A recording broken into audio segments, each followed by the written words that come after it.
Hi, I'm the Naked Fairy, and I am still the sick Naked Fairy, but I have something really important I want to start to talk to you about, and that's PTSD. That's post-traumatic stress disorder, and it's something that I live with and deal with and know intimately, and I've learned a lot about it, and I'd like to share that with you. Post-traumatic stress disorder is a really, really big subject. And obviously I'm not going to cover it all in one video, but I'd like to get out an explanation that can help you understand a little better what you might be going through or someone you love might be going through. But before we dive into PTSD, I need to remind you of something I talked about in a previous video. And that's the difference between what is real and what is reality.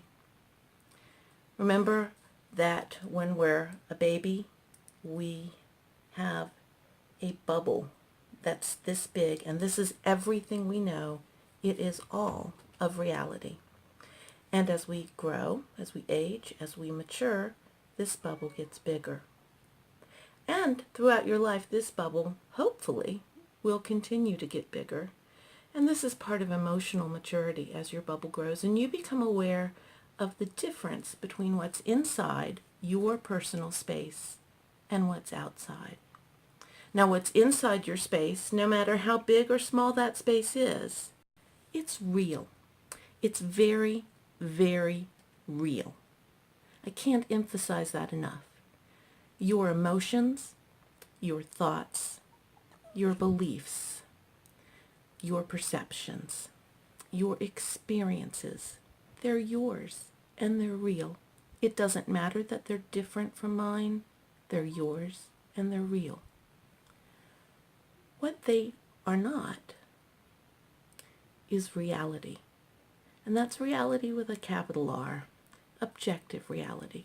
Now they can coincide, but they don't have to. Again, I don't have to believe that gravity exists. I can sit in my personal space, in my personal bubble of real, and I can insist that gravity isn't real. But it doesn't change the fact that I'm still on the earth, no matter what position the earth is in or where I'm at on the earth. I'm still stuck on it.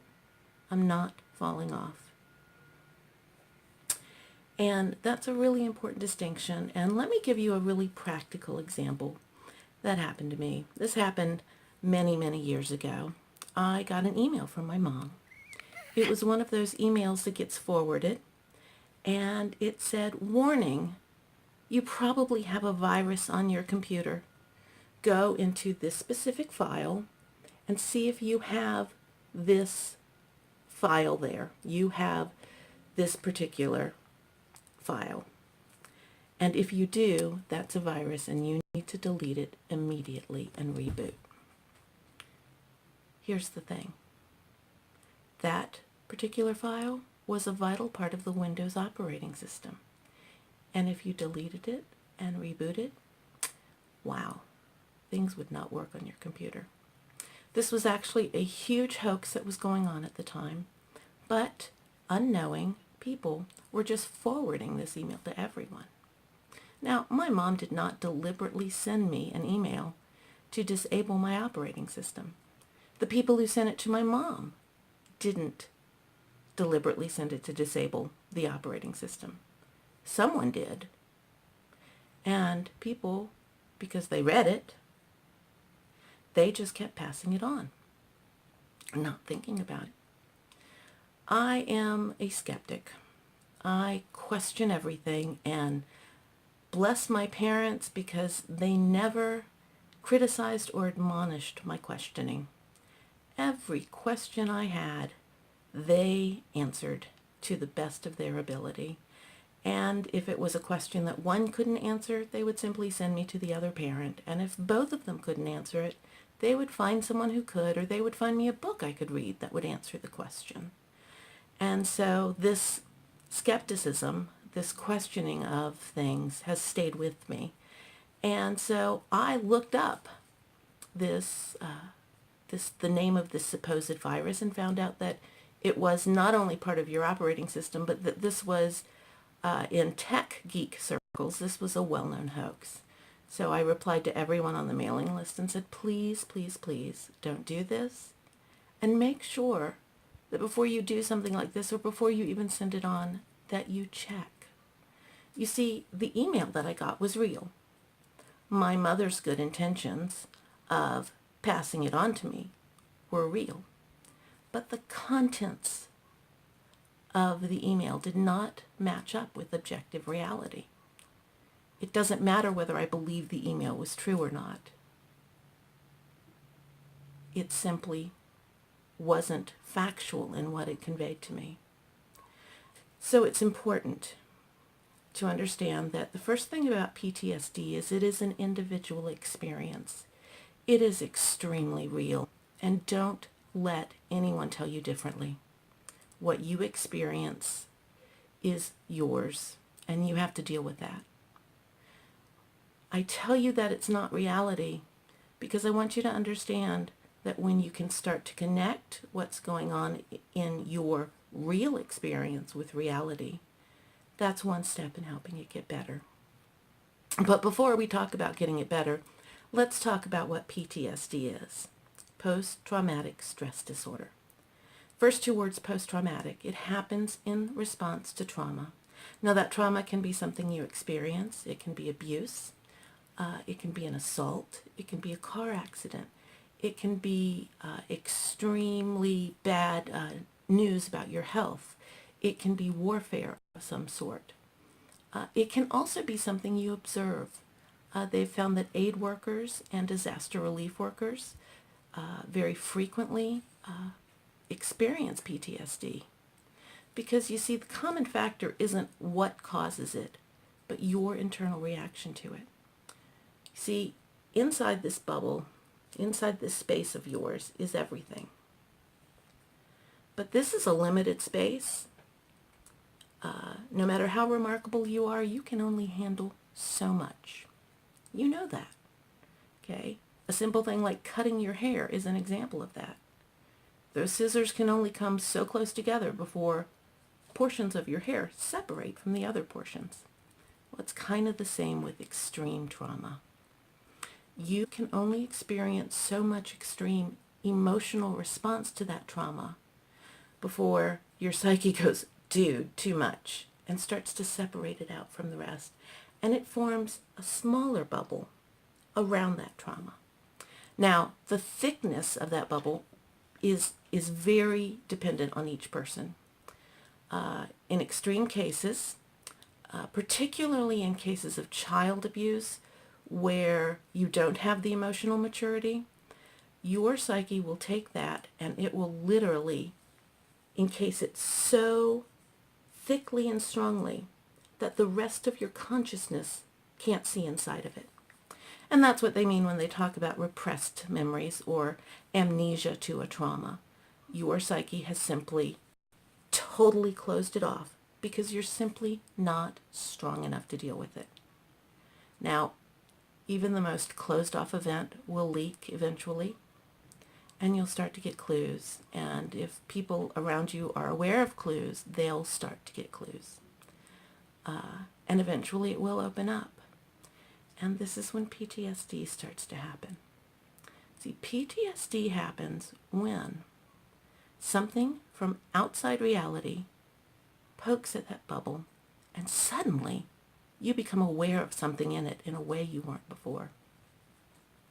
Now, this used to be called something like battle fatigue, battle neurosis. They also called it shell shock. That was the first psychological awareness that big things could affect people. And in the 70s, as they started to see Vietnam veterans coming back, the psychiatric community started looking at it.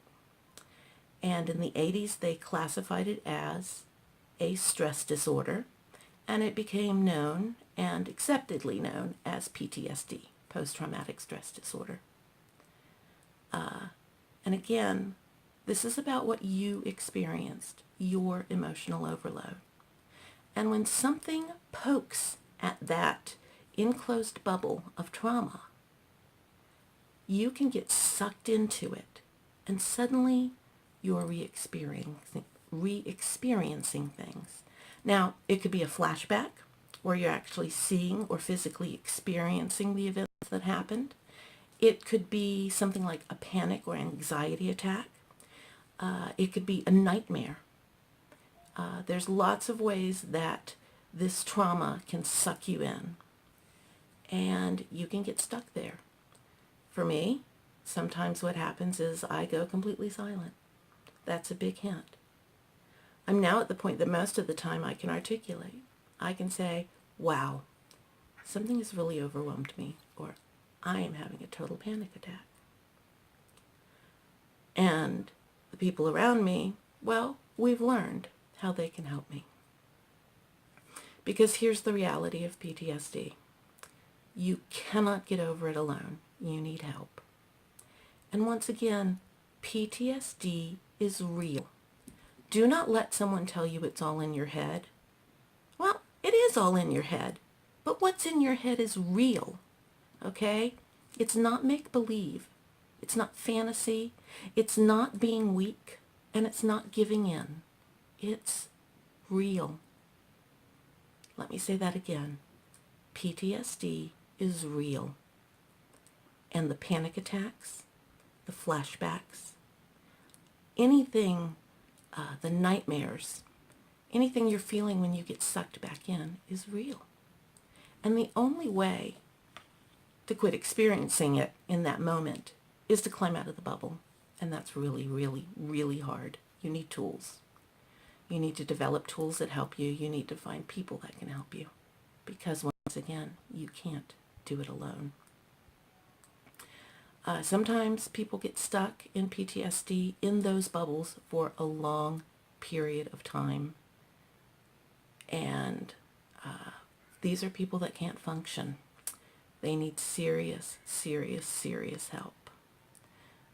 When they talk about mental disorders and homeless people with mental disorders, it might not be PTSD, but these are people who have gotten stuck in their own reality, and they simply can't get out. They're not being lazy. They're not refusing to get a job and be a contributing member of society. They are well and truly stuck. And without intervention and help, they're going to stay stuck.